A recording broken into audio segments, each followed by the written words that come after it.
저희 교회는 계속해서 창세기부터 순서대로 연대기 순서로 대하설교 중입니다. 개척하고 나서 지금 한 2년 9개월 정도 되었는데요. 창세기부터 사무엘상 13장까지 왔습니다. 여러분은 여러분 본색에 당황한 적 없나요? 네. 내 모습의 본색에 심히 당황할 때가 있습니다. 위급할 때 나의 본색은 내가 예수 그리스도의 양인지 마귀의 자녀인지를 보여주는 기준이 되기도 합니다. 말고의 귀를 잘랐던 베드로의 칼이 우리에게도 있을 수 있죠. 그러나 그 베드로는 더 큰 위기, 진짜 위급한 상황을 맞이했을 땐 예수님을 3번이나, 한 번도 아니에요, 똑같이 3번이나 부인했다는 거예요. 여러분은 여러분의 그런 본색에 당황한 적 없냐 이거예요. 오늘 이 본문 말씀은요, 사울 왕의 본색을 좀 우리가 성경이라는 창문을 통해서 볼 수 있는 장입니다. 저도 그 본색이 잠깐 드러나는 위기를 경험해 봤어요. 여러 가지 경우가 있죠. 경우는 하나가 아니에요. 여러가 너무 많아요. 우리가 예상치 않는 그런 문제를 맞닥뜨릴 때 한 번도 안 풀어본 문제이기 때문에 심히 당황하게 되죠. 여러 가지 있을 수 있죠. 교통사고가 난 후에 본색이 드러날 수가 있어. 차에는 분명히 십자가 붙어 있고 트렁크 뒤에는 익투스가 붙어 있는데 빵 하고 나면, 아니 이놈의 옆에 내가 눈이 2개야 4개야 뭐 이러면서 알고 보니까 집사님 참 뭐 차 사고 나면은 본색이 드러나는 수가 있어요. 시험 볼 때 본색이 드러나. 당황한 거야, 그죠? 문제가 이럴 줄은 모르고 당황을 해서 페이퍼를 희끗희끗, 교과서를 만지작 본색이 드러나는. 생명이 위급할 때 본색이 드러나요. 내가 살기 위해 쟨 죽여야 되는 거예요. 내가 살기 위해 이 구명조끼는 쟤한테 줄 수 없다는 거죠. 반대로도 본색이 드러나요. 늘 이렇게 부정적으로만 드러나지 않아요. 전에도 제가 말씀드렸지만 저 한강대교에는 공군 장교 한 분의 동상이 딱 이렇게 하고 있어요. 공군 조종복을 입고 딱 이렇게 하고 있어요. 그분은 부하와 함께 비행 중에 고장으로 퓨 탈출을 했는데 부하 낙하산이 없는 거예요. 자기 거를 탁 씌워주고 팡 켜준 다음에 본인은 쿵 하고 죽어요. 그러니까 이 생명이 위급할 때 그 본색이 드러나는데 이렇게 아름다운 쪽으로 드러나기도 합니다. 무엇인가 우리에게 있는 게 다 소비되었을 때 본색이 드러나는 거예요. 다 떨어지고 나니까 이기심이라는 본색이 드러납니다. 지옥 같은 환경에 처해 있을 때 본색이 드러나는 거예요. 낭망을 하고 하나님을 욕을 하고 심지어는 그 극단으로 가면요, 살인을 저질러. 근데 그 살인은 남을 죽이는 살인이 아니에요. 이 지옥 같은 환경에서 살아 뭐하냐 하면서 나를 살인하는 거죠. 자살이에요, 자살. 이처럼 위급한 상황에서는 우리의 본색이 나오게 됩니다. 그런 어떤 상황들이 여러분 앞에 펼쳐졌을 때 다른 건 다 차치하고 오 주님이라는 말이 나오기를 간절히 바랍니다. 반사적으로 나와야 돼요. 반사적으로 그게. 저는 2006년 에스라하우스 8월 5일 날 다녀오는 길에 진천 고속도로에서 사고가 엄청나게, 경부고속도로 창사 이래로 제일 큰 사고였어요. 그때 하루 종일 저 세월호 사건 뉴스 나가듯이 나갔었으니까. 지금도 네이버에 제 이름이 뜨니까요. 검색을 하면 그 뉴스가 팍 사고가 나서 옆에 있던 목사님하고 7분의 성도들이 그 자리에서 돌아가시고 저도 맨 앞에 앉아 있었는데 새벽 3시였어요. 조용한 거예요, 사고 나고 나서. 근데 저는 잠을 안 자고 있었고 새벽 3시에 잠깐 잠 좀 잘까 하는데 팍 사고가 나서 꿈인 줄 알았어요, 처음에. 제가 왜냐면 올라오는 길에 그냥 천국 갔으면 좋겠다 뭐 이런 생각했거든요.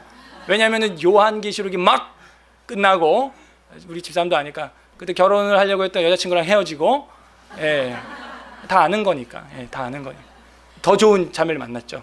결국엔 아무튼 뭐 그래서 이거 뭐 인생 뭐야 그냥 죽어서 그냥 하나님 앞에 가면 끝이지 라는 생각을 하고 있었기 때문에 꿈인 줄 알았어요. 꿈꾸는 줄 알았어. 뭐가 화 하고 뜨거운 열기가 지나간.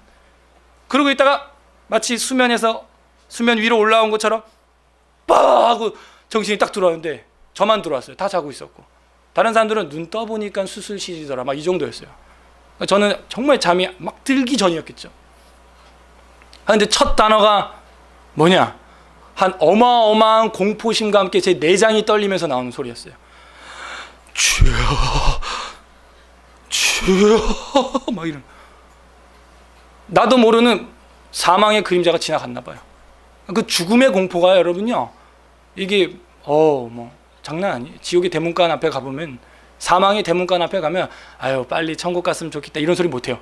그 뒤로는요, 하나님 최대한 오래 살아서 말씀을 전하고 건강하게 조용히, 이게 죽는 것도 방식이 여러 가지더라고 보니까. 빨리 갔으면 좋겠다 이랬는데 그렇게 가면 안 되겠더라고요. 뒤에 있는 전도사님은 막 창 밖에 걸터가지고 막 창문 밖으로 튀어나가서. 그래서 그때 그 말 한마디가 저한테 위로가 되는 거예요. 야 그래도 내가 이게 뭐야 이게 아니라 이러면서 이게 뭐야 괜히 성경 배웠다 이게 아니라 주님의 이름을 불렀다는 거예요. 귀로스 My Lord, 주님 하고 불렀다는 거예요. 저는 그게 위로가 돼요. 그나마 내가 그래도 주를 찾는구나. 여러분은 누구를 찾습니까? 위급할 때 본색이 나온다 하는 거예요. 그래서 오늘 그 제목으로 오전 오후 이게 연결이 돼서 오전에는 1, 오후에는 2 이렇게 해서 16장까지 오늘 하루 종일 하나님 말씀을 상고하려고 합니다. 자, 구조를 말씀드릴게요. 여러분 잘 읽지 않는 본문 중에 하나이기 때문에 낯설어요.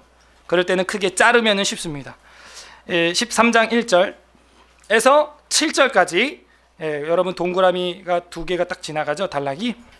거기까지가 A 해놓고 위기 이러면 돼요. 무슨 위기냐? 군사적 위기예요. 그러니까 위급하면 본색이 드러난다 라는 제목에 걸맞게 위기가 나와요. 지금 일단. 그래서 A 해놓고 군사적 위기 1에서 7절. 그 다음 B 해놓고 불순종. 안타깝죠. 순종이라는 단어가 나오길 바랬는데 B 해놓고 불순종. 그게 5에서 8에서 15절입니다. 8에서 15절 정확히 말하면 A 15절 상반절 이렇게 보면 되겠어요. 불순종이 불순종 B. 그 다음 마지막으로 A 프라임 해놓고 이렇게 딱 어퍼스트로피처럼 찍는 거죠. A 프라임 해놓고 군사적 위기 또 나와요. 해놓고 15절 하반절에서 B에서 마지막 절 23절까지입니다. 그럼 13장 간단히 끝났죠. 위기, 불순종, 위기라는 구조를 가지고 있어요. 그래서 이제 읽어보면 되겠습니다. 13장 1절 사울이 왕이 될 때 40세라. 그가 이스라엘을 다스린 지 2년에 이스라엘 사람 3,000명을 택하여 그 중에서 2,000명은 자기와 함께 믹마스의 베델 사이에 있게 하고 1,000명은 요나단과 함께 베냐민 기브아에 있게 하고, 요나단은 아들이죠. 남은 백성은 각기 장막으로 보냈어요. 한마디로 이제 두 편대로 이 군단을 나눴습니다. 2,000명과 1,000명. 1,000명을 누구 줬다고요? 요나단. 요나단이 누구라고요? 아들, 왕자한테 줬어요. 3절 요나단이 게바에, 이 게바는 지역 이름이에요. 바위라는 뜻이라는 거죠. 게바에 있는 블레셋 사람의 수비대를 침해. 그러니까 아들 요나단 왕자가 먼저 선제 공격을 해서 이깁니다. 블레셋 사람이 이를 들은지라 사울이 이 땅에 온 땅에 나팔을 불어 이르되 히브리 사람들은 들으라 하면서, 우리 민방위 훈련 생각하면 되겠어요. 윙 하는 거예요. 이제 공격 시작됐다는 거예요. 그래서 이제 나팔을 불어서 히브리 사람들은 들으라 하니 온 이스라엘이 사울이 블레셋 사람들의 수비대를 친 것과 이스라엘이 블레셋 사람들의 미움을 받게 되었다 함을 듣고 그 백성이 길갈로 모여 사울을 따르니라. 여러분 길갈이라는 지역, 지난주에 어떤 지역이었어요? 길갈, 여기서 사울이 뭐 했었던 장소예요? 왕으로 취임했었던 장소죠. 그러니까 어떤 정치적인 색깔이 있는 지역이에요. 사울한테는 대비를 해서 왕이 되었던 의미가 있는 장소죠. 여기로 모이라는 거예요. 그래서 진두지휘를 하려고 하는 것입니다. 5절에 블레셋 사람들이 이스라엘과 싸우려고 모였는데 병거가 얼마예요? 3만이요. 야, 블레셋 군대가 엄청나네요. 보니까 오늘날 그 하마스 조상들입니다.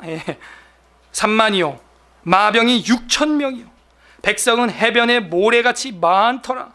그들이 올라와 벳 아웬 동쪽 믹막스에 진침해 이스라엘 사람들이 위급함을 보고 절박하여 굴과 수풀과 바위 틈과 은밀한 곳과 웅덩이에 숨으며 하면서 위기를 맞았죠. 한마디로 사울 군대가 맞은 위기는 뭐냐면 그 눈앞에 가시적으로 벌려져 있는 큰 장벽과 같은 블레셋 군사들이었어요. 육신의 눈으로 볼 때 굉장한 위기였습니다. 우리도 인생을 살면서 우리 가시적인 눈으로 볼 때 병거가 3만이고 마병이 6천 명이고, 여러분 말탄 기사가 6천 명인 거 눈앞에 한번 상상이라도 해봐요. 이게 뭐 이거 어마어마한 거야. 그 말들이 뛰면 지진이 날 거야 진짜. 예. 백성은 해변같이 모래같이 많은 철벽 같은 문제가 우리 앞에 펼쳐질 수 있다는 거예요. 사울한테는 실제로 펼쳐졌습니다. 그래서 이스라엘 사람들은 위급했다는 거예요. 그런 위급. 굴과 바위 틈과 뭐 난리가 났습니다. 여기저기 구멍이랑 구멍으로는 다 숨어 들어가. 7절 어떤 히브리 사람들은 요단을 건너 갓과 길르앗 땅으로 가되 사울은 아직 길갈에 있고 그를 따른 모든 백성은 떨더라. 사이렌이 울려서 나가봤더니 이게 뭐 싸울 만한 군대가 아닌 거예요. 뭐 수만의 군사들이 있으니까 이스라엘 사람들이 다 떨면서 제각기 도망갔다는 거예요. 이거는 사울 왕이 소집한 소집권도 이미 무너졌다는 것이죠. 예, 뭐 요즘에 전작, 뭐 전시 작전 통제 뭐 그런 기능 있잖아요. 그게 지금 안 먹혀요. 애들이 다 도망가는 거예요. 무서워서. 그러고 나면 이제 위기가 임했을 때 어떻게 해야 되는가는 우리가 잘 알고 있죠. 그런데 사울이 어떻게 반응하는가? 8절부터 15절 상반절까지 불순종이라는 단락이라 그랬죠. 사울이 이제 어떻게 하냐면요. 8절 사울은 사무엘이 정한 기한대로 1회 동안, 1회는 7일을 말합니다. 7일 1회 동안을 기다렸으나 사무엘이 길갈로 오지 아니하매 백성이 사울에게서 흩어지는지라. 어이구 우리 못 싸운다 이러면서 도망간 거예요. 사무엘도 지지 않아는 전쟁을 일으켰다 하나 봐요. 고대 사회에서는 전쟁을 하기 전에 신탁을 늘 받았죠. 하나님의 백성들도 하나님께 먼저 제사를 드리는 게 우선이었어요. 9절 사울이 이르되, 좀 위급한 거예요. 사울은 지금 초각을 놨다. 왜냐면 5분에 막 5명씩 도망가니까 집에 10분에 100명씩 도망가고 1시간에 10,000명씩 도망가니까 안 되겠죠. 사울이 이르되 번제와 화목제물을 이리로 가져라 하여 번제를 드렸더니, 허허, 여러분 이런 것도 그냥 읽으면요 뭐 어때서, 왕인데 뭐 왕이 드렸잖아, 아무 이상 없지 뭐. 여러분 우리가 이 역사서를 제대로 보려면은 율법서를 알아야 된다고 그랬죠. 율법서. 그 율법서의 중심, 핵심이 뭐예요? 레위기. 레위기에 보면은 제사가 나옵니다. 여기 나오죠? 번제, 화목제. 자, 번제 레위기 몇 장? 1장. 조금 어렵게. 화목제는 몇 장? 3장. 어우, 예. 화목제, 번제, 속죄제, 속건제, 소제. 이런 제사 드리는 장면이 1장부터 5장까지 레위기에 나오는데, 그 제사를 소개한 다음에 반대로 물어볼게요. 8장에 뭐가 나와요? 제사장 위임식이 나와요. 팔로 위임한다 이렇게 생각하면 되겠죠. 8장. 근데 제사를 드리려면 누가 필요한 거예요? 한마디로. 그렇죠. 이게 누가 준 법이에요? 사무엘이? 아니거든요. 우리가 자꾸 인본적인 생각을 하면 사람을 보게 되는 거예요. 사람을. 그 사람이 준 규칙이고 어떤 그 사람이 준 규정인 줄로 오해를 하는데, 그건 하나님의 말씀을 크게 오해한 겁니다. 이거는 시내산에서 모세가 하나님께 받은 계명이에요. 하나님께. 예배를 드릴 때, 제사를 드릴 때 법도가 있다는 거예요. 법도가. 저희 예배 순서가 그냥 주먹구구식으로 제가 디자인한 게 아니에요. 이게 이치적으로 생각을 해봐요. 여러분, 어머니 아버지께 이제 다다음 달이면은 뭐하러 한복 입고 가요? 세배하러. 그러면 세배하러 가는 것은 의미가 있죠. 나를 낳아주시고 키워주신 어머니 아버지 감사합니다 하면서 세배하는 거예요. 매해 첫날. 우리는 매주 첫날 예배하는 것이죠. 그럼 마음가짐을, 그리고 그 순서를 정함에 있어서 어떻게 해야 될지 대략적으로 나오지 않나요? 우리 본능에서. 여러분, 어머니 아버지 만나러 가서 세배하러 가신다. 낳아주시고 키워주신 어머니 아버지 감사합니다 하고 가는데 딱 만났어요. 이제 안방에 들어와서 부부가 어머니 아버지 절 받으세요 하면서 하기 전에 뛰면서 1시간 동안 막 노래를 한다. 그 앞에서 오늘날 예배처럼 뛰면서 그냥 뭐 드럼 치고 막 후후후 막 이러 1시간 내내 진 빠지게 한다. 세배하러 왔는데, 엄마 아빠한테 인사하러 왔는데 그런다. 뭐 그 한 2시간 보면 엄마 아빠가 아이고 기쁘다 그럴까요? 그만해, 앉아, 그만해 이럴 거 아니에요. 그러니까 좀 인격적으로 한번 생각을 해보라고요. 하나님 앞에 예배하러 나왔는데 우리 땀 빼면서 기분 풀이하면서 율동하면서 하나님 뭐라 그럴까? 그만하고 빨리 예배하지, 빨리 경배하지, 빨리 인사하지, 그러지 않을까요? 그래서 예배를 저희가 드릴 때 앞에 그 선행되는 소위 말하는 준비 찬양이 없죠. 뭘 준비를 해요? 이미 찬양하면 예배는 시작됐고 하나님을 높이는 것이죠. 그 법칙이 있다는 거예요. 여러분, 이런 말만 딱 들어도 야, 여태껏 우리가 드렸던 예배가 아니었을 수도 있구나라는 생각 들지 않아요? 우리 뭐 영광과 경배 타임이 여기 딱 아까 있었는데, 여러분 평생 예배 드려오면서 하나님 앞에 고개 숙여 영광 돌리고 경배하고 입술로 고백하고 그런 순서가 있었나요? 1000년 전에 2000년 전에 우리 초대교회 또 칼빈의 종교개혁주간이었는데요, 지난주가 시대에는요 있었어요. 보니까 제가 역사책을 통해서 보니까 영광과 경배와 참회 시간이 예배 시간에 반드시 들어있었습니다. 예배하러 왔는데 경배를 안 하고 갔다, 말이 안 되는 거예요. 어쨌건 우리가 이런 현대식으로 예배를 드림에 있어서도 본질은 변하면 된다 안 된다? 안 된다는 거예요. 그 본질은. 사울은 그거를 깨트렸어요. 제사장을 통하여 하나님 앞에 드릴 수 있도록 거룩하게 구별하여서 성막을 지었고, 그 성막들에는 외부인들은 오지 말라고 레위인에게 특별 명령을 했을 정도로 아주 거룩하게 다스렸고, 그리고 그 시내산 주변은 이스라엘 전체 백성도 다가가지 못하도록 특별 관리를 했었어요. 혹이나 아이들이나 누구들이 하나님의 그 거룩함을 부정되이 만들어 버릴까 봐 그렇게 하나님을 아주 신성시 여겼단 말입니다. 그런데 사울은 그런 법칙을 일격에 자기의 왕권이라는 권한으로 다 격파를 해버립니다. 그래서 여러분 성경책에는 그게 장 제목이 뭐라고 붙어 있어요? 거기 13장이 대충? 예? 블레셋과 싸우다, 또 사울의 제사장직 월권, 그렇게 써 있죠.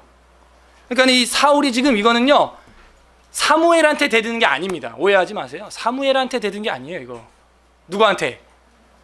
하나님께 지금 자기 왕권 명함을 내미는 거야. 나 이스라엘 왕인데 이러고 나오는 거죠. 그러니까 지금 점점 변질되는 사울의 모습을 볼 수 있죠. 조금 더 읽어볼게요. 10절 번제를 드리기를 마치자. 이거는 사울 왕이 자기가 드린 거예요. 이거는 말씀에 맞지도 않게. 번제 드리기를 마치자 사무엘이 온지라, 왔잖아. 사무엘이 왔잖아요. 조금만 기다리지. 사무엘이 온지라 사울이 나가 맞으며 문안하매 사무엘이 이르되 왕이 행하신 것이 무엇이냐 하니 사울이 이르되 백성은 내게서 흩어지고 당신은 정한 날 안에 오지 아니하고 블레셋 사람은 믹막스에 모였음을 내가 보았으므로 이에 내가 이르기를 블레셋 사람들이 나를 치러 길갈로 내려오겠거늘 내가 여호와께 은혜를 간구하지 못하였다, 제사를 드리지 못하였다 하고 부득이하여 번제를 드렸나이다 하니라. 그 부득이하여 드렸대요.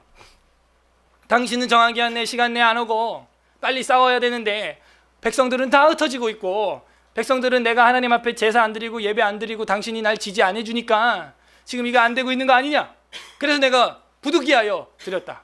부득이에 밑줄 쳐봐요. 그 부득이가 무슨 뜻인 것 같아요? 부득이하여 번제를 드렸다 하는 것은 위급하여 드렸다는 거예요. 위급할 때 내 본성이 튀어나오는 거예요. 히브리어로는요, 아파크라는 뜻이에요. 위급, 부득이하여, 아파크. 이거 영어로는요, foreseed 이렇게 됐죠. 예. 그러면은 억지로, 강제로 뭐 이런 뜻이에요. 그러니까 부득이하여 번제를 드렸나이다라고 하는 말은 다른 말로 하면 억지로, 강제로 번제를 드렸나이다 하는 거예요. 억지로 강제로 드렸다고요? 예. 억지로 강제로 그거를 해야 할 일인가요? 그것은 본인이 위급한 상황에 처해 있으니까 한 거죠. 자, 여기서 우리가 정리해 보면요, 하나님을 경외했던 사울 왕 기억나십니까?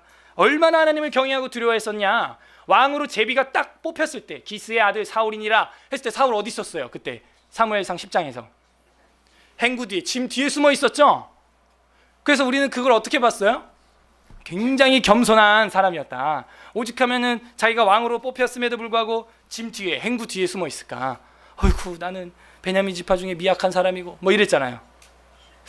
그런데 지금 돌이켜서 다시 저도 생각을 해보니까 하나님을 두려워해서 겸손함으로 행구 뒤에, 짐 뒤에 숨었던 것이 아니라 누구를 두려워했던 것 같아요? 사람들을 두려워하였던 것이었죠. 그러나 10장에서는 우리가 그걸 간파할 수 없었어요. 겉모양은 가시적으로 겸손하게 보였으니까. 근데 위급한 상황이 되니까 이제 보이네요. 그죠? 그게 겸손해서 숨은 게 아니고 하나님을 두려워해서 숨은 게 아니고 누구를 무서워한 거예요? 사람들을 무서워했던 것이죠. 지금 여기 나오잖아요. 사람들의 그 시선, 왜 제사 안 드리고 블레셋이랑 안 싸우는데 지금 애들 집에 가잖아, 이런 따가운 시선. 그러니까 그게 막 스트레스로 다가오는 거예요. 그러니까 어떻게 했대요? 부득이하여 억지로 드렸다는, 강제로 했다는 거예요. 예.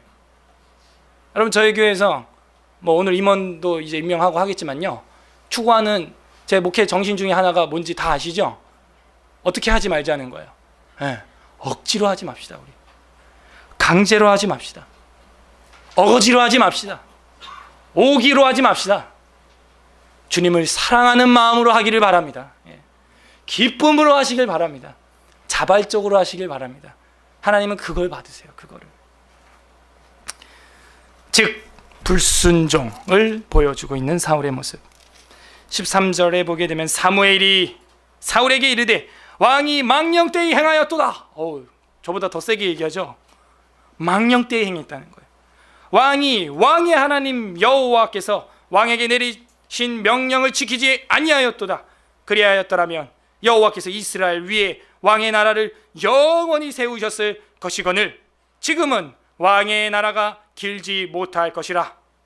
여호와께서 왕에게 명령하신 바를 왕이 지키지 아니하였으므로 여호와께서 그의 마음에 맞는 사람을 구하여 여호와께서 그를 그의 백성의 지도자로 삼으셨느니라 하고. 벌써 과거형이에요. 끝났다는 거예요. 끝났다.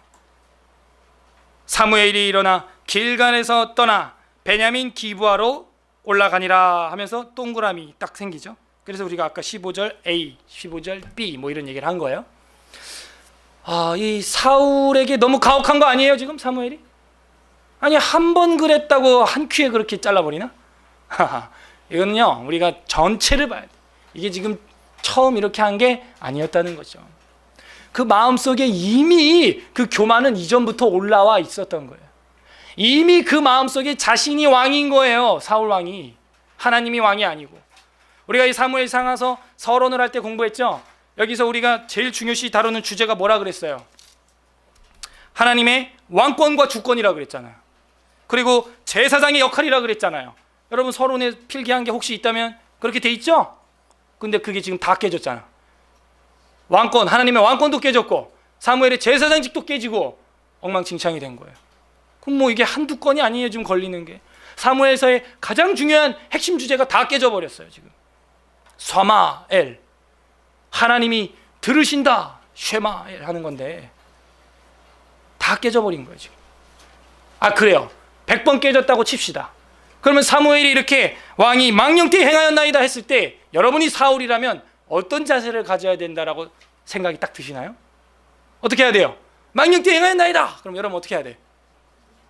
아유 죄송합니다, 제가 급해서 그만 이래야 될 거 아니에요. 이래야 될 거 아니에요. 제가 잘못했습니다, 용서해 주시옵소서, 정결한 마음 주시옵소서. 오 주님, 주여 하면서 오 주님 하고 나와야 될 거 아니에요. 이게 뭐래요 얘가. 근데 네가 안 오고 없고 애들 다 가고 그래서 내가 했다. 참. 이 성경 보면서 이해 안 되는 게 있어요. 다윗을 봐요. 나중에 그렇게 멋있게 하는데 바세바라고 하는 여자가 눈에 들어오더니 우리아라고 하는 그 바세바 여자의 남편이 우리아라는 군인이 있었는데 죽여버리고 다윗이 그 바세바를 취하죠. 그거하고 지금 이 모습하고 똑같이 두 왕인데 다윗은 그 뒤에도 왕권이 이어져요, 안 이어져요? 영원히 이어져요, 예수 그리스도까지. 근데 사울은 한 방에 날아가요 지금. 무슨 차이냐 이거예요 도대체. 무슨 차이냐, 핵심인데요. 바로 회개를 하냐 핑계를 하냐 그 차이예요. 언어 유희를 하기 위해서 회개를, 우리 기도할 때 회개하지 마시고 그 회개사가 회개한다 할 때 그 회개 카운트 한다는 거, 회개, 내 그 죄를 정말 돌아보고 세어보냐 이거예요. 아니면 핑계를 하냐 이거예요. 핑계를 하냐 이거예요. 사울은 핑계를 하고 다윗은 어떻게 해요? 회개를 합니다. 침상이 젖도록. 그게 이제 시편 노래예요. 그런 큰 차이를 가지고 있어요 하나님 앞에. 오늘 오전에 본 요 본문뿐만이 아니고 오후에 볼 15장에도 사울이 회개를 안 하고 핑계를 하는 장면을 또 보게 될 것입니다. 안 돼요 이 사람. 뭐가 들어갔어. 예. 나중에는 악령이 들어갔더라 라고 성경은 쓰고 있어요. 자, 그 다음에 이제 15절 하반절부터 마지막 23절까지는 다시 군사적 위기가 찾아오게 됩니다. 사울이 자기와 함께한 백성의 수를 세어보니 600명 가량이라. 사울과 그의 아들 요나단과 그들과 함께한 백성은 베냐민 게바에 있고 블레셋 사람들은 믹막스에 진쳤더니 노략군들이 세대로 블레셋 사람들의 진영에서 나와서 한 대는 오브라기를 따라서 수알 땅에 이르렀고 한 대는 베토론 길로 향하여 한 대는 광야 쪽으로 스보임 골짜기가 내려다 보이는 지역길로 향하였더라. 즉 세 편대로 나눠서 블레셋 진영이 지금 쳐들어오고 있다. 또 위기죠. 또 위급해요. 19절 그때 이스라엘 온 땅에 철공이 없었으니 이는 블레셋 사람들이 말하기를 히브리 사람이 칼이나 창을 만들까 두렵다 하였습니다. 온 이스라엘 사람들이 각기 보습이나 삽이나 도끼나 괭이를 벼리려면 블레셋 사람들에게로 나아갔었는데, 이 벼린다 하는 것은 대장장이가 대장간에서 땅땅 하고 치는 거, 망치로 두들겨서 연마하는 걸 말하는 거예요. 그러려면 블레셋까지 출장을 가야 그럼 신무기를 만들 수가 있다. 21절에 곧 그들이 괭이나 삽이나 쇠스랑이나 도끼나 쇠채찍이 무딜 때에 그리하였으므로 싸우는 날에 사울과 요나단과 함께한 백성의 손에는 칼이나 창이 없고 오직 사울과 그의 아들 요나단에게만 있었더라. 블레셋 사람들의 부대가 나와서 믹막스 어귀에 이르렀더라. 벌써 적군들의 무기를 다 알고 있는 거예요. 블레셋은 이스라엘의 무기 형편을 다 알고 있는 거예요. 그러니까는 전쟁을 더 담대하게 하겠죠. 우리가 여기서 본 거는 이스라엘에게는 날선 검과 같은 무기가 있다 없다? 없다는 거예요. 참 놀랍지 않습니까? 그냥 농민 정말 대반란인 거야. 삽이랑 곡괭이, 옛날 뭐 브레이브 하트나 뭐 이런 영화 보셨죠? 똑같아 그거랑. 예. 그 보면은 예, 스코틀랜드에서 그 전쟁을 필드에서 할 때 전부 막 나무 죽창하고 막 기마병들도 다 나무 죽창 이런 거 그냥 야야 짹짹하고 막 죽어 막 이러고. 그런데 제가 놀란 건요, 그런데 이 나라가 안 망하고 있는 거예요. 예. 괭이 들고 지키고 있는데 누가 지키는 거예요 이 나라를? 하나님이 지키잖아요. 칼을 들고 있는 게 사울하고 요나단 왕자밖에 없어요. 그러면 이 친구가 이 친구가 아니지, 옛날 왕이죠. 이 왕이, 사울 왕이 바로 딱 자기네 나라의 최첨단 무기가 뭔지 파악을 했었어야지. 자기네 나라의 최첨단 무기가 괜히예요? 지금 이 나라의 최첨단 무기가 뭐예요? 우린 다 배웠잖아, 여호수아 할 때. 뭐예요? 뭐지? 순종이에요, 순종. 순종이 최첨단 무기인데 이 친구가 잠깐 깜빡 잊어버린 거예요. 깜빡 잊어버린 거예요. 자기가 최첨단 무기인 줄로 착각을 한 거예요. 하기야 전에 암몬 전투에서 데뷔전에서 이기기도 했고, 그럼 뭐예요? 그 이긴 거를 내가 이겼다라고 지금 생각하는 거 아니에요? 지금 이 사람이. 우리도 여기까지 온 게 내가 해서 왔다가 아닙니다. 하나님이 하셨다라고 해야 돼. 하나님. 안 그러면 위급함을 맞이할 수밖에 없습니다. 이제 끝으로 이제 14장 보고 마치겠는데요. 14장 어따 길다 막 이런 생각 들죠? 제가 간단하게 그냥 요약만 해드릴게요. 이거 읽어봐도 이렇게 큰 내용 없어요. 그 내용을 제가 얘기를 해드릴게요. 뭐 구조는 뭐 알아두시면 좋겠죠. 그래서 좀 빠르게 제가 말씀드릴게요. 14장 기니까 이런 건 잘라야 여러분도 나중에 혼자 볼 때 편해. A 해놓고 서론입니다. 서론. 사울과 요나단의 이야기가 1에서 5절까지 나와요. A 서론, 사울과 요나단 1에서 5절. 아이고 그거 좀 미리 좀 써서 주보에 실어놓지 그걸 계속 불러주고 앉았다. 여러분 그렇게 생각하면 안 돼요. 이게요 달라. 제가 말하는 걸 여러분이 듣고 쓰는 거하고 그냥 인쇄되어 있는 거 그냥 딱 이렇게 쓰는 거하고 달라요. 여담이지만요, 스티븐 스필버그가 어떻게 그런 상상력이 많이 나오냐 인터뷰를 했더니 어렸을 때 엄마가 책을 많이 해줬다는 거예요. 그래서 이제 과학적으로 연구 결과가 나왔는데 누가 창의력과 상상력이 뛰어나냐, 이 리스닝을 많이 하는 애들이에요. 그래서 창조 원리에도 보면 아이가 엄마 뱃속에서 태어나서 형성이 될 때 6개월이면 청각은 다 발달돼 있어. 고막이랑 달팽이관이랑 다 생깁니다. 이따가 우리 세가족 교육 할 때도 하겠지만요, 다 생겨. 시각은 태어나고 나서도 아직 안 보여, 앞이 잘. 그래서 이게 먼저가 아니에요. 보는 게 먼저가 아니고 듣는 게 이게 먼저라고 하나님이 만들어놨어요, 우리를 그렇게. 제가 이렇게 말하는 이유 좀 이렇게 아날로그 같지만 이게 더 좋은 겁니다. A 서론, 사울과 요나단 1에서 5절. 그 다음 B 요나단의 승리. B 요나단의 승리 6에서 15절. 6에서 15절. 그 다음에 요나단의 승리 6에서 15절. C 해놓고 사울의 신앙. 여기 또 이제 적나라하게 나와요. 사울의 신앙 16에서 23절. 사울의 신앙 16에서 23절. 그 다음에 이제 거꾸로 이제 역교차로 가는 거예요. 이제 반대로 쓰면 돼요. 지금 ABC 썼죠? 그러면 이제 CBA 이렇게 쓰면 돼요. C 프라임 해놓고 사울의 신앙이 또 나와요. 근데 그건 24절에서 35절에 두 번째 사울의 신앙의 태도가 나옵니다. 24에서 35절. 그 다음 B 프라임 해놓고 백성들이 요나단 생명 보존. 그래서 요나단 생명 보존 뭐 이렇게 하면 되겠어요. B 프라임 해놓고 요나단 생명 보존 36에서 46절까지입니다. 요나단 생명 보존. 그러니까 B하고 대칭이잖아요. 요나단 승리, 요나단 생명 이렇게 대칭을 이루고 마지막으로 B 프라임 결론이에요. 아까 A는 서론이었죠.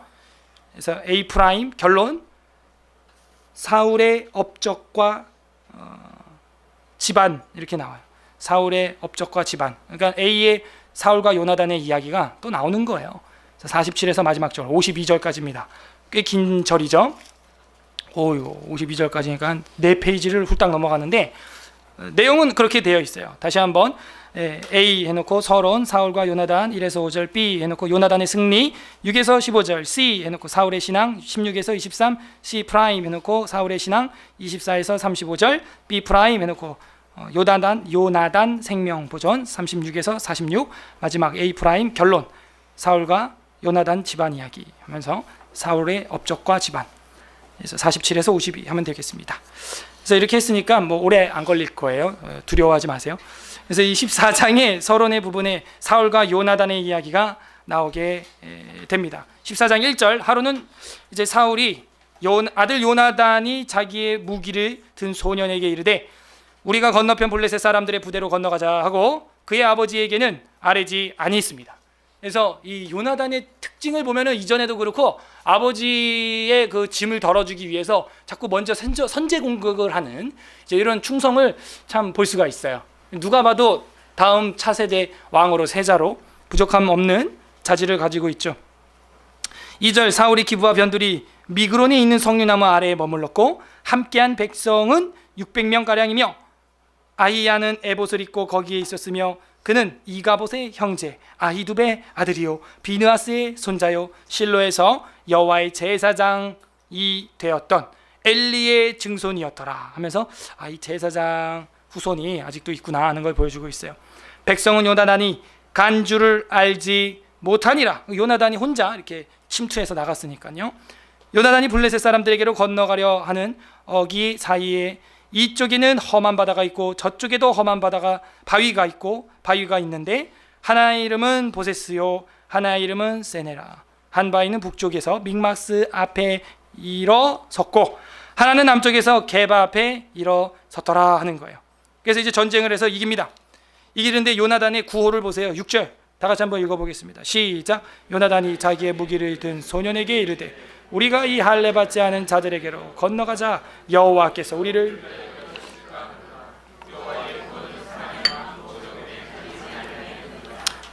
아멘. 요나단은 여호와의 구원은 사람이 많고 적음에 달려 있지 달리지 아니하였느니라 라는 최첨단 무기를 가지고 있어요. 그러니까 하나님을 의지하고 순종이 무기지 사람이 많고 적은 것이 전쟁의 승패를 가리는 것이 아니다 하는 거예요. 우리도 마찬가지죠. 많은 것 앞에 겁먹을 필요가 없는 거예요. 무기를 든 자가 그에게 이르되 당신의 마음에 있는 대로 다 행하여 앞서가소서. 내가 당신과 마음을 같이하여 따르리이다. 충성하는 거예요. 그렇고 이제 싸우는데 요나단이 이기게 돼요. 15절 들에 있는 진영과 모든 백성이 공포에 떨었고 부대와 노략군들도 떨었으며 땅도 진동하였으니 이는 큰 떨림이었더라 하는 거예요. 요나단이 무기 든 자가 반나절 동안 그 적군들을 쳐 죽였는데 그래서 이제 두려움이 임했다는 겁니다. 그리고 이제 16장부터 사울의 신앙이 나오는데요. 자, 얘기를 듣고 봐야 돼요. 뭐냐면 사울이 점점 신앙이 있는 것 같아요, 없는 것 같아요? 없죠.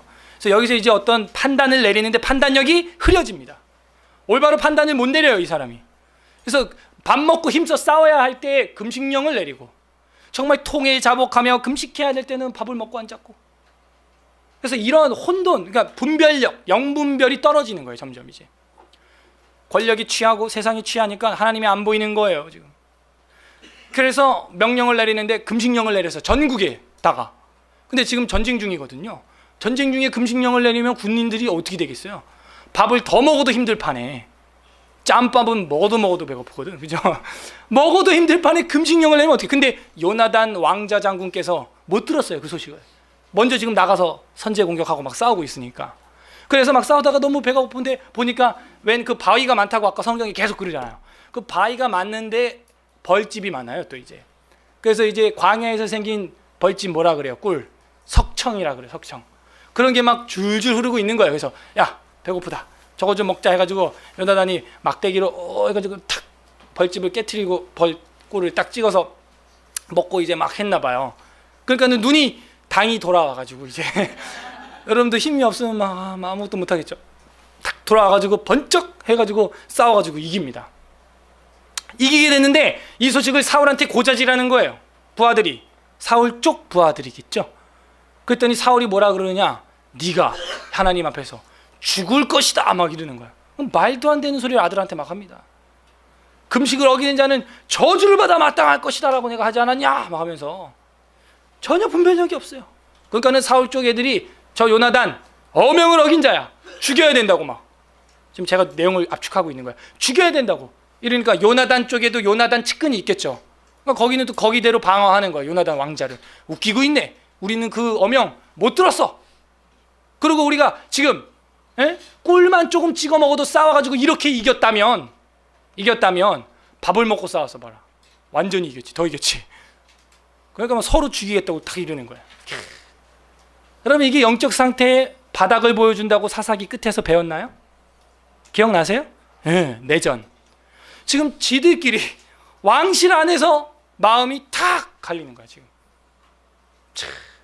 원인 제공 누구예요 이거? 사울이에요, 사울. 그 이야기를 이렇게 길게 디테일하게 쓴 겁니다. 몇 구절만 보면 이제 눈에 확확 들어올 거예요.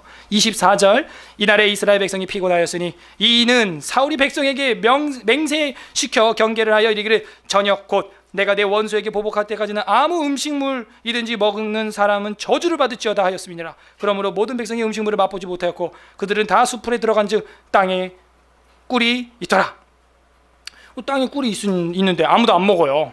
27절에 요나단은 그의 아버지가 백성에게 맹세하여 명령할 때 듣지 못하였으므로 손에 가진 지팡이 끝을 내밀어 벌집에 꿀을 찍고 그의 손을 돌려 입에 대매 눈이 밝아졌더라. 아이고 이제 살겠다. 이렇게 된 거예요. 그때 백성 중 한 사람이 말하여 이르되 당신의 부친이 백성에게 맹세하여 엄히 말씀하시기를 오늘 음식물을 먹는 사람은 저주를 받을지어다 하셨나이다. 그러므로 백성이 피곤하였나이다 하니 요나단이 이르되 내 아버지께서 이 땅을 곤란하게 하셨도다. 아들도 알아. 이건 참 적절하지 않다 하는 거예요. 내가 이 꿀 조금을 맛보고도 내 눈이 이렇게 밝아졌거늘 하물며 백성이 오늘 그 대적에게서 탈취하여 얻은 것을 임으로 먹었더라면 블레셋 사람이 살육함이 더욱 많지 아니하였겠느냐 하는 거예요. 그러니 이제 사울은 오히려 요나단을 보면은 화를 내고 아주 막말을 합니다. 아들에게. 그 아버지가 할 소리가 아닌데 말이죠. 몇 절을 보냐 하면은 38절 사울이 이르되 너희 군대의 지휘관들아 다 이리로 오라. 오늘 이 죄가 누구에 있나 알아보자 하는 거예요. 누가 금식령 어겼다고 한번 보자 하는 거예요. 지금 누가 금식령 어겼어? 나와봐 다 이러는 거예요. 42절 사울이 이르되 나와 내 아들 요나단 사이에 뽑아라 하였더니 요나단이 딱 뽑힌 거예요. 요나단이 제비가 뽑혔어요. 사울이 요나단에게 이르되 야 네가 행한 것을 내게 말해. 요나단이 말하여 이르되 내가 다만 내 손에 가진 지팡이 끝 들어 꿀 조금 맛을 봤을 뿐이오나 내가 죽을 수밖에 없나이다. 뭐 마음대로 하세요. 그럼 이러는 거예요. 사울이 이르되 요나단아 네가 반드시 죽으리라. 이게 아버지가 아들한테 할 소리예요. 예. 점점 이상해지죠. 오후 예배 시간엔 더 이상해진 걸 볼 거예요. 예. 점점 이상해져. 아들을 죽이겠다. 죽어야 된다고 저주하고 맹세하는 이런 아버지가 세상에 어디 있어요. 했을지라도 감싸줘야 할 텐데. 44절 계속 봅니다. 그렇지 아니하면 하나님이 내게 벌을 내리시고 또 내리시기를 원하노라 하니 백성이 사울에게 말하되 이스라엘의 이 큰 구원을 이룬 요나단이 죽겠나이까. 또 백성들은 또 반대하고 결코 그렇지 아니하니이다. 여호와의 살아계심을 두고 맹세하옵나니 그의 머리털 하나라도 건들기만 해봐. 사울 왕 가만둘 거야. 아니할 것은 그가 오늘 하나님과 동역하였음이니이다 하여 백성이 요나단을 구원하여 죽지 않게 하니라. 사울이 블레셋 사람들 추격하기를 그치고 올라가매 블레셋 사람들이 자기 곳으로 돌아가니라. 이러면서 이제 결론으로 향하고 있습니다. 사울의 집안 이야기가 또 나와요. 그러니까 14장은 정확히 인클루지오죠. 예, 수미상관법으로 되어 있어요. 47절에 보게 되면 사울이 이스라엘 왕에게 오른 후에 왕 위에 오른 후에 사방에 있는 모든 대적 곧 모압과 암몬 자손과 에돔과 소바의 왕들과 블레셋 사람들을 쳤는데 향하는 곳마다 이겼고 용감하게 아말렉 사람들을 치고 이스라엘을 그 약탈하는 자들의 손에서 건졌더라. 사울의 아들 요나단과 이스위와 말기수와 요 왕자들의 이름입니다. 그의 두 딸의 이름은 이러하니 맏딸의 이름은 메라비요 작은 딸의 이름은 미갈이며 이 미갈은 우리가 잘 기억해놔야 되겠어요. 나중에 다윗의 아내가 되죠. 사울의 아내의 이름은 아히노아미니 아히마스의 딸이요 그의 군사령관의 이름은 아브넬이니 이 아브넬도 좀 기억을 해놔야겠어요. 오늘날로 하면 국방부 장관입니다. 나중에 이제 다윗하고 싸우는데 계속 등장하는 군인이에요. 사울의 숙부 넬의 아들이며 사울의 아버지는 기스요 아브넬의 아버지는 넬이니 아비엘의 아들이었더라. 자, 우리 52절 다 같이 읽고 이제 정리하겠습니다. 52절 시작. 사울이 사는 날 동안에 블레셋 사람과 큰 싸움이 있었으므로 사울이 힘센 사람이나 용감한 사람을 보면 그들을 불러 모았더라. 참 이거는요 지금 요나단의 고백인 그 수미상관법에 의하면은 맨 앞으로 다시 돌아가면은 6절과는 너무 대비가 되죠. 요나단은 여호와의 구원은 사람이 많고 적음에 달리지 아니하였느니라 라고 말했는데 지금 사울은 뭐 하는데 힘쓰고 있다고요? 마지막 절에서 힘센 사람이나 용감한 사람이나 이런 사람들을 보면은 캐스팅해서 자기 용병으로 진두지휘하는데, 진배치하는데 힘을 썼다는 거예요. 이 마지막 절이 굉장히 시사하는 바가 큰 거예요. 사울의 신앙에 지금 결정체를 보여주고 있는 거예요. 위급할 때 내 본색이 나오는 거예요. 나왔어요. 지금 다. 요나단의 본색, 좋은 본색도 보았지만 지금 이 사울의 본색을 우리는 보았습니다. 여러분은 위급할 때 나온 내 본색 때문에 당황한 적은 없으십니까? 우리는 13장, 14장을 정리하면서 배워야 할 것이 너무 많아요. 너무 많아요. 위급할 때 늘 예수 그리스도를 부인하는 베드로 같은 우리라는 거예요. 베드로 같이 날마다 주님과 동행을 하고 날마다 매주 예배를 드리지만 위급한 상황이 되니까 3번이나 똑같이 부인하는 거예요. 그래도 감사한 것은 예수 그리스도께서 베드로를 위하여 한 말이 있어요. 네가 믿음에서 떨어지지 않게 하기 위하여 내가 뭐 하였노라? 기도하였노라. 그래서 나중에는 네가 네 마음대로 띠뛰고 돌아다니지 못할 것이다 하는 것이죠. 감사한 거예요. 우리가 베드로 같은 사람들이지만 주님께서 기도하고 중보해 주시는 줄로 믿습니다. 그거 말고는 우리한테 소망이 없어요. 즉 예수 그리스도 외에는 소망이 없어요. 그래서 그런 복음성가가 한때 굉장히 인기였죠. 누군가 널 위하여, 누군가 기도하네. 내가 홀로 넘어져서 낭망하고 있을 때 누군가 널 위해 기도하네 하는데, 그거는 바로 우리 성도일 수도 있지만 우리 중보자 되시는 주님이라고 이야기를 합니다. 우리의 본색이 예수 그리스도의 본색으로 변화되기를 간절히 바랍니다. 예수님이 위기 상황에서, 예수님이 위급할 때 어떻게 하셨나요? 기도하셨어요. 십자가를 앞에 두고 그 겟세마네 동산에서 사울처럼 힘센 사람들이랑 이런 사람들을 모은 게 아니에요. 오히려 말고의 귀를 잘랐던 칼을 내려놔라. 그리고 떨어진 귀를 주워서, 떨어졌다 그러니까 피가 거기 났을 텐데 흙이 묻었겠죠, 그죠? 아닌가요? 그냥 붙이면 흙이 들어가잖아요, 그죠? 털고 이제 귀에 붙여 주셨다는 거예요. 오히려 위급할 때 예수님은 오히려 치료해 줬고, 위급할 때 예수님은 오히려 땀방울이 핏방울이 될 정도로 기도하셨다는 거예요. 위급할 때 기도하셨던 예수님처럼 우리도 우리의 본색이 위급할 때 예수님의 본색을 담는 우리 서울에스라교회 모든 성도님들 되시기를 간절히 바랍니다. 제가 이 시간 다 같이 기도하겠습니다. 하나님 앞에 말씀을 생각하면서 기도할 때, 주님, 우리가 위급할 때 나의 본색이 하나님 앞에서 불평, 불만, 분노, 거짓말, 살인, 이기심, 낭망, 자살, 죽음, 떠남이 되지 않게 해주시고, 이제 나의 본색이 예수 그리스도의 본색이 되어서 오직 예수, 주님만 나의 인생의 주인, 사람의 수가 많고 적은 건 중요하지 않습니다. 주님 따라, 주님의 본색을 따라 베드로처럼 칼을 휘두르는 것이 아니라 기도하고 땀방울이 핏방울이 되도록 이웃을 위해 조용히 기도해 줄 수 있는 예수님의 본색이 우리 안에 살아나게 하여 주시옵소서. 우리 서울에스라교회가 그런 예수님 닮게 하여 주시옵소서. 죽어가는 많은 학생들, 많은 영혼들 생명으로 살리게 하여 주시옵소서. 사랑하는 우리 서울에스라교회 성도들과 우리 학생들 또한 그 은혜의 나무에, 사랑의 나무에 접붙임 바 되게 하여 주시옵소서. 다리 위에서 뛰어내리고 자 할 때 그들이 무슨 생각을 했겠습니까? 이제는 그런 자들을 에스라, 도우시는 하나님을 소개해 줄 수 있는 우리가 되게 하여 주시옵소서. 우리 다 함께 기도하겠습니다. 하나님 아버지 감사드립니다. 저희들이